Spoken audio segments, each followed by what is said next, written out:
सीता गांव में अपनी अच्छाई के लिए बहुत प्रसिद्ध थी। जो बच्चे पढ़ाई में थोड़े कमजोर थे और गरीबी की वजह से ट्यूशन की फीस भरने में असमर्थ थे, उन गरीब बच्चों को फ्री में पढ़ाती थी।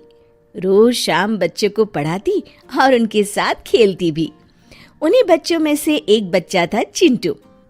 चिंटू बहुत होनहार बच्चा था, जो सीता दीदी की सिखाई बातों को ध्यान से सुनता और हमेशा अच्छे नंबर से पास होता था। एक दिन चिंटू अपने हाथ में एक पेपर लेकर सीता के पास दौड़कर आया। दीदी दीदी, ये देखो मुझे क्या मिला। अरे चिंटू, आराम से, थोड़ी सांस तो ले लो। क्या मिला बताओ? आप भी देख लीजिए दीदी। अरे चिंटू वाह, ये तो स्कॉलरशिप के पेपर है। तुम्हें स्कॉलरशिप मिली है?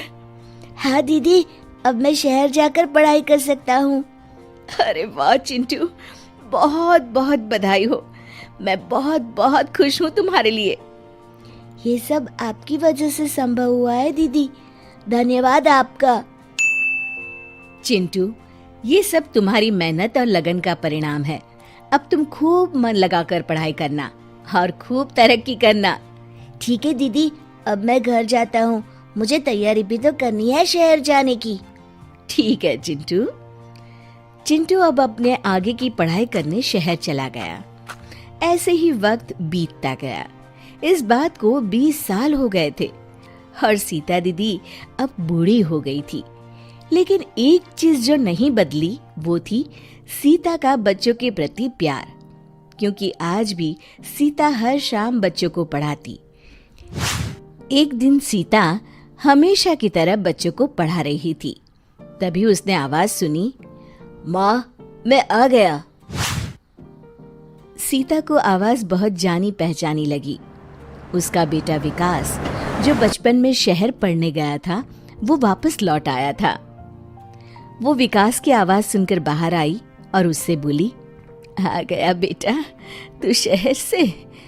और तभी ये कहते कहते ही सीता को चक्कर आ गया और वो बेहोश हो गई। माँ, क्या हो गया आपको? आंखें खोलो माँ। लगता है माँ को हॉस्पिटल में भर्ती करवाना पड़ेगा। विकास ने बिना देरी किए सीता को शहर के हॉस्पिटल में भर्ती करवा दिया।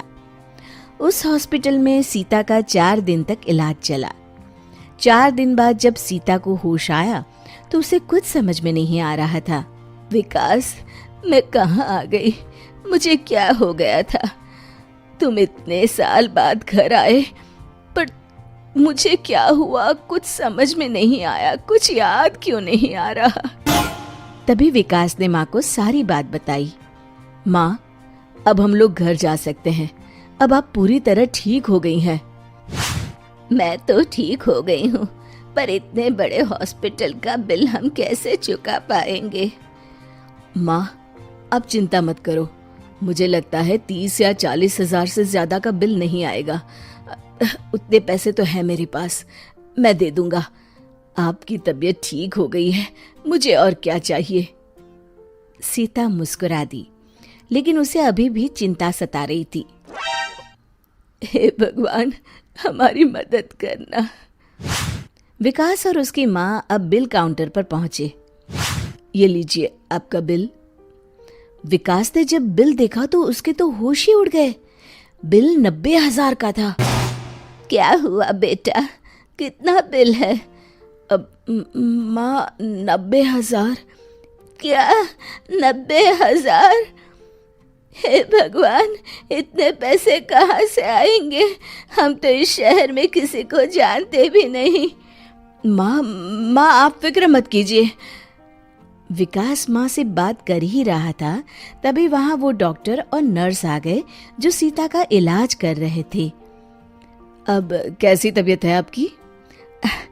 ठीक हूँ डॉक्टर साहब। डॉक्टर ने विकास के हाथ में बिल देखा। वो सब कुछ समझ गए, थोड़ा सा मुस्कुराए और नर्स से बोले, ये मेरे कैबिन में रख देना, इनका बिल मैं दे दूंगा। ठीक है सर। सीता और विकास दोनों आश्चर्य से डॉक्टर की तरफ देखने लगे। डॉक्टर साहब, आप क्यों देंगे हमारा बिल? बिल तो आपका मैं ही भरूंगा सीता दीदी। लगता है आपने मुझे पहचाना नहीं। डॉक्टर साहब, क्या आप मुझे जानते हैं? और क्या दीदी, आपका 20 साल पुराना स्टूडेंट चिंटू हूँ। क्या तुम चिंटू हो? चिंटू से मिलकर सीता बहुत ही खुश हो गई और सीता की आंखों में अब खुशी के आंसू थे। पर बेटा, हम अपना बिल दे देंगे। सीता दीदी, आपका बिल तो आपने 20 साल पहले ही दे दिया था। आज चिंटू डॉक्टर है तो आप ही की वजह से। सीता मन ही मन भगवान को धन्यवाद करने लगी। शिक्षा, हमारे अच्छाई हमारे साथ हमेशा रहती है। हमारे द्वारा किए गए अच्छाई के फल हमें किसी न किसी रूप में जरूर मिलते हैं। तभी तो कहते हैं, कुछ बनने से पहले एक अच्छे इंसान जरूर बनो।